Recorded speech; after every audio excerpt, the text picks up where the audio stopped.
Test 2. Listening. Section 1. You will hear a telephone conversation between two people about a flat.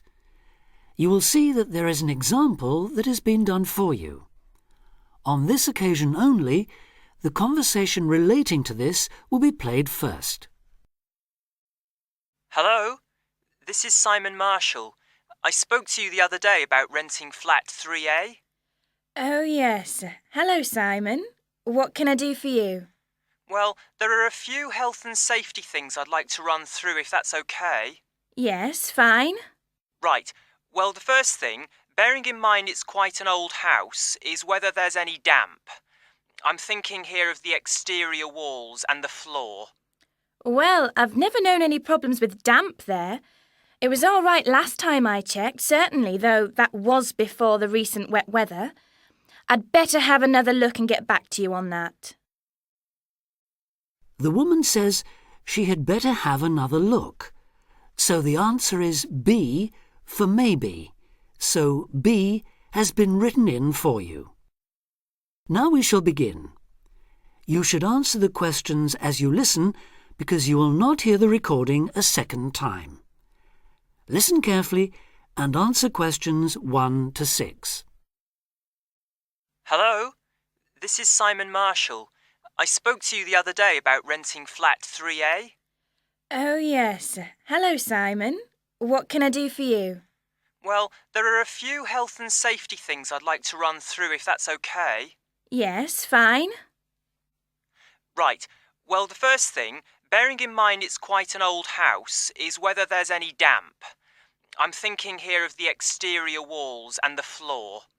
Well, I've never known any problems with damp there. It was all right last time I checked, certainly, though that was before the recent wet weather. I'd better have another look and get back to you on that. OK. Now, the next thing is the gas supply. Do you have a safety certificate? A current one, that is? We do. All the gas appliances have been checked by a registered engineer. Yes, I was going to ask about that. When did they actually do the inspection? Let me think. They sent an engineer to check something early last year, but no, that wasn't the inspection. Oh, I remember now, it was in the spring. In fact, I've got the certificate here somewhere. Yes, that's it. March 22nd, so it's just over 5 months ago. And the electricity, when was the last time all the wiring was inspected? I know it doesn't have to be checked as often as the gas, but it's still important, especially in older properties. As it happens, we had an electrician in when we redecorated flat 3A. If he looked at everything then, he would have charged us for it. I'll find the bill and check it if you like. Fine. And when was that? The decorators finished just before Easter, so that would be about 18 months ago. Just one more point on the electrics. Are there enough plug sockets in the flat? It depends what you mean by enough, really. Well, I've got quite a lot of electrical things. Computer, radio, lamps, kitchen appliances and so on. And I'm wondering whether I could plug them all in without having cables trailing all over the place. I think there's one per room. That's fairly normal in older properties. I'll take that as a no then. All right. Now, another safety point. Is there a smoke alarm? Yes, there's one in the kitchen. And is it in good working order? I'll have to try it out and let you know. Right. Now, you mentioned the previous tenants.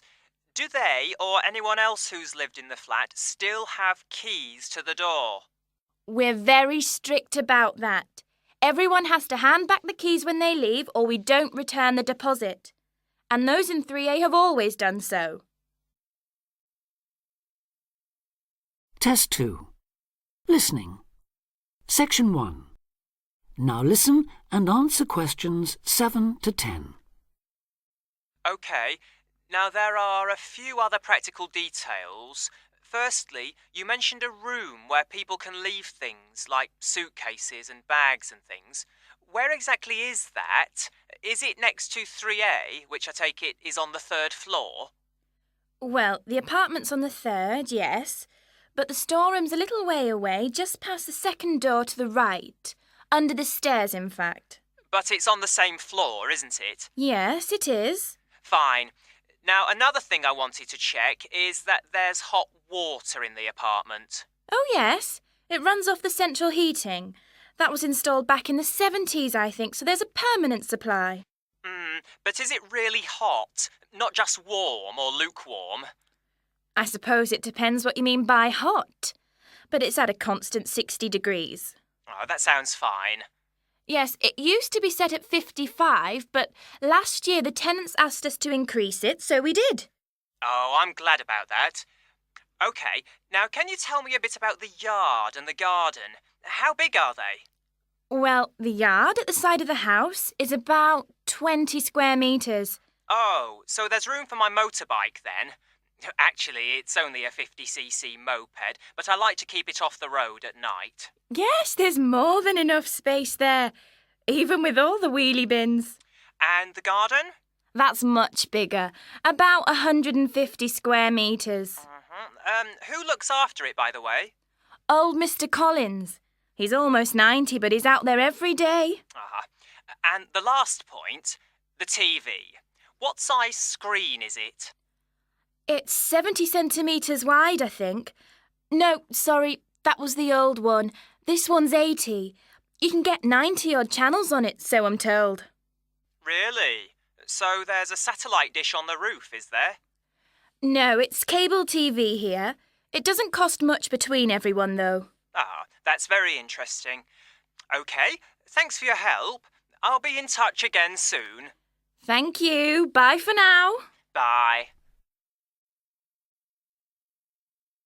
That is the end of Section 1. Test 1. Listening. Section 2. You will hear a talk about young people living on their own. Listen carefully and answer questions 11 to 12. Loneliness is something we all suffer from in varying degrees, but young people living on their own can be particularly vulnerable.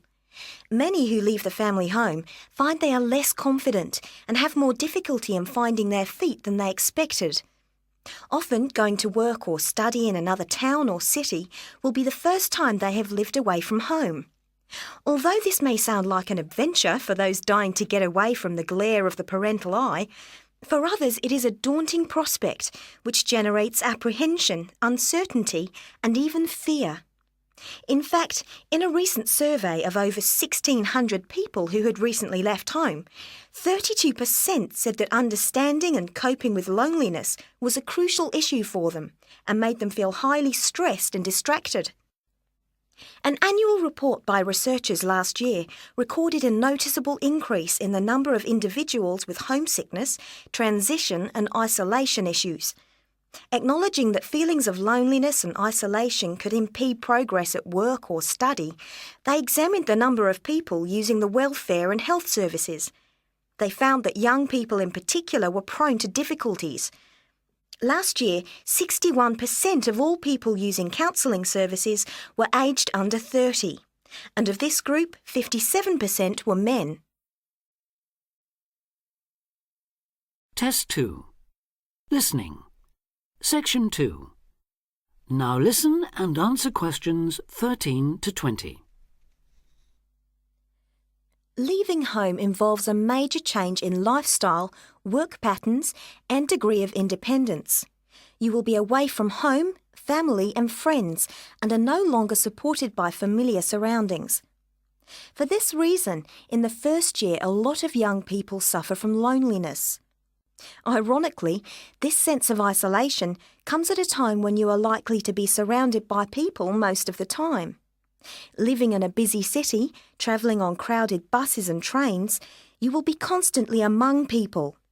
But this can sometimes compound your sense of being alone. Seeing others who appear at ease among large crowds, mingling and making friends, can make you feel excluded and inadequate. Adapting to a new environment makes people uncertain of what to do or how to behave and breeds insecurities which can make for a real sense of isolation. It is often those who are more used to being on their own who deal best with the transitional period of leaving home. Other reasons for feeling alone include high expectations of the big city, where you have the best time of your life and meet lifelong friends. It may be the first time you have had to make new friends since you started primary school, and perhaps you are reluctant or finding it hard to replace old friends whom you miss. There are also pressures to juggle work and socialising, which may leave you feeling left out. Or it could be that you have a long-distance relationship and feel torn between your new lifestyle and that special person who lives so far away. Because loneliness can leave you with a sense of low self-esteem, where you become self-conscious and feel you have been rejected, it is very difficult to overcome. You may be reluctant to even try and make new friends or take part in social activities, and will also find it difficult to say no to things, leaving you feeling exploited and weak. One of the ways of combating loneliness is to remember that it's not your fault, and that it's something everyone has to deal with, despite appearances. Counsellors advise those feeling lonely to speak to someone they know about their feelings. They also ask them to consider joining groups and societies and to get involved in activities which interest them as a way of meeting more people. Of course, overdoing it and jamming your schedule with too many things just to avoid being alone will not work. But meeting others with common interests may be a step forward.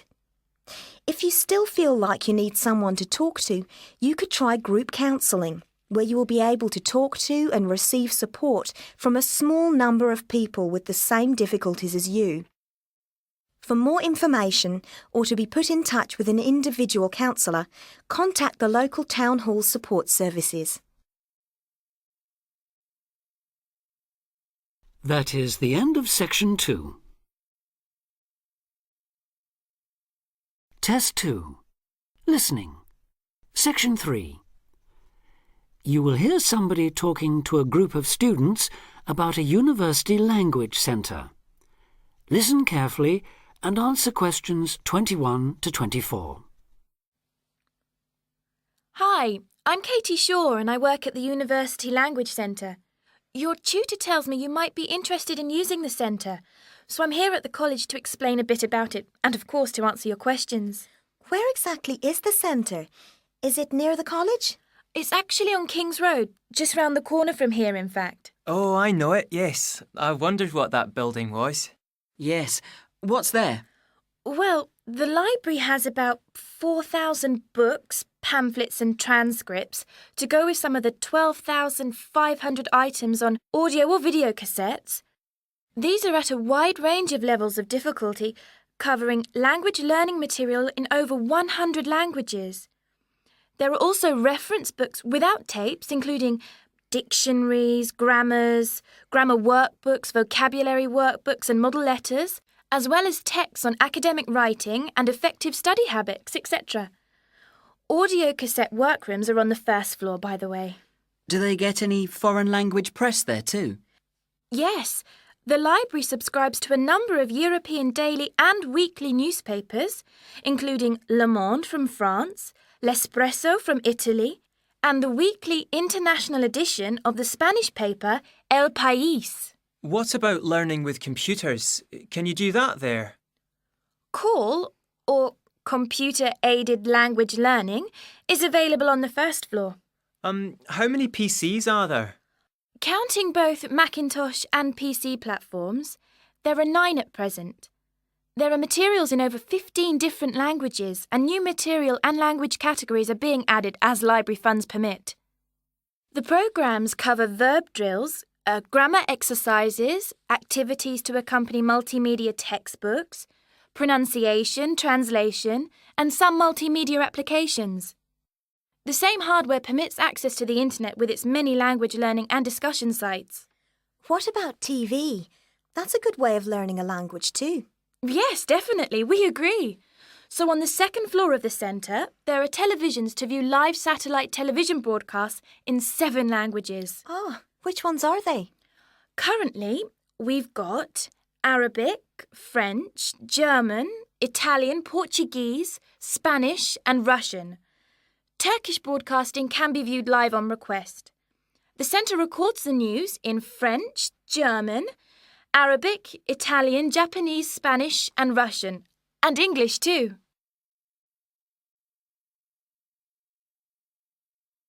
Test 2. Listening. Section 3. Now listen and answer questions 25 to 30. Sounds great. How do we sign up? To avoid paying a fee, you need to go to the centre with a valid university ID card or a letter from your college or departmental administrator on headed paper indicating your status, length of stay and language requirements. Are there any forms to fill in? I'm afraid so. You do that at the ground floor reception desk. Your registration is for 1 academic year only and needs to be renewed annually. You should tell the librarian who you are on your first visit, and you will need to take part in an induction to the library service, including the proper operation of the centre's computers, televisions, videos and so on. Can she help us choose the right materials too? Yes. The librarian can give advice and assistance in locating material, making best use of the texts and tapes and so on. Let her know which language you want to study and what, if any, knowledge of it you already have. Also, say what reasons you have for learning the language. Your answers will help the librarian help you make the best choice of books and tapes for your needs. She can also offer you advice on how much time is needed to make progress in the language and can offer suggestions on how to improve your language learning techniques. Can she copy tapes for us to take home, or can we borrow them? The library is a resource centre and reference library only. You can do as much self-study listening and reading work there as you want, but it's not possible to take home materials, that's to say, books or cassettes. And copyright law doesn't permit the library or its staff to make copies of cassettes for use by students outside the centre. All material must be used on the premises, I'm afraid. This ensures the materials are always available for students working on their own and not out on loan for long periods, which could harm users' progress. So, if we can't take books home, is it okay to photocopy them? The library staff will handle any photocopying, though international copyright law prohibits users from copying more than 5% of any one title in the academic year. You place a photocopy order with the librarian or an assistant, and orders will be processed between 1 and 2 o'clock or after 5:30. How much does it cost? 10 pence per page. Payment is by photocopy card, which you can buy from the information desk on the ground floor. That is the end of Section 3. Test 2. Listening. Section 4. You will hear part of a talk about the design of the zip fastener. Listen carefully and answer questions 31 to 34. I think you all have a copy of the printed notes and diagram, but I should point out before we go any further that there are a few mistakes in those notes, so please correct any you notice as we go along. Right. As you can see, we are going to be looking at the zip, or zipper as it's known in the US, which is where it had its origins in 1851. In fact, it was initially given the rather less catchy name of the automatic continuous clothing closure by the person that invented it, Elias Howe, who also designed the first sewing machine. It wasn't until 1893, though, that someone actually tried to market the zip, when Whitcomb Judson, another American inventor, took what he called the clasp locker to the World's Fair held that year in the U.S. His hook and eye system was a commercial disaster, and it was another 15 years before the buying public began to take an interest. This time, a more reliable model with facing sets of teeth named the hookless fastener, designed by a Swedish engineer called Gideon Sundback. Attached to clothing, purses, and other items, it sold quite well. Gradually, this new alternative to buttons caught on, As people realized the advantages of a fastener that only needed one hand to operate, that children could use, that left no visible gaps, and so on, the British firm Kinnock began producing and selling the Ready fastener in large numbers in 1919, and a few years later the zipper, designed and given its modern American name by B.F. Goodrich, made Mr. Goodrich extremely rich indeed. Test 2. Listening. Section 4. Now listen and answer questions 35 to 40. If its use in trousers was a major factor in establishing the zip as a fashion icon, despite its occasional tendency to trap parts of the wearer's anatomy, another major breakthrough came with the separable zip, the kind that opens at both ends. This type, still widely used in a range of items, from jackets to tents, is shown in the diagram. Let's look first at the right-hand side of the illustration, at the material attached to the item of clothing, the bag, or whatever. This is the tape, which is usually made of fairly tough fabric. At the end of that, there's what is known as the heat seal patch, the cotton and nylon laminated material used to reinforce the tape. Now, alongside the heat seal patch is a small piece of metal, used only on a separating zip, whose function is to enable the two halves of the zip to join. This is known as the pin. Opposite that, on the other half of the zip in the diagram, is a device which correctly aligns the pin. The box, as it's called, begins the joining of the zip halves.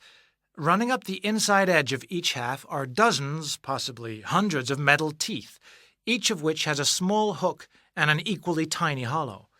Moving up and down the teeth to open and close the zip is a piece of metal called the slider. This is operated by means of a pull tab, so called because, logically enough, the wearer or user pulls it in one direction or the other. To close the zip, a wedge inside the slider pushes the hook of each tooth on one side into the hollow of each offset tooth on the other. To open it, the wedge forces them apart. To prevent the slider coming off the teeth at the other end, there is a top stop on both sides of the zip. This basic design has changed little in the many years since it was first introduced, although nowadays, of course, zippers, are available in a whole range of shapes, sizes, and materials. That is the end of Test 2.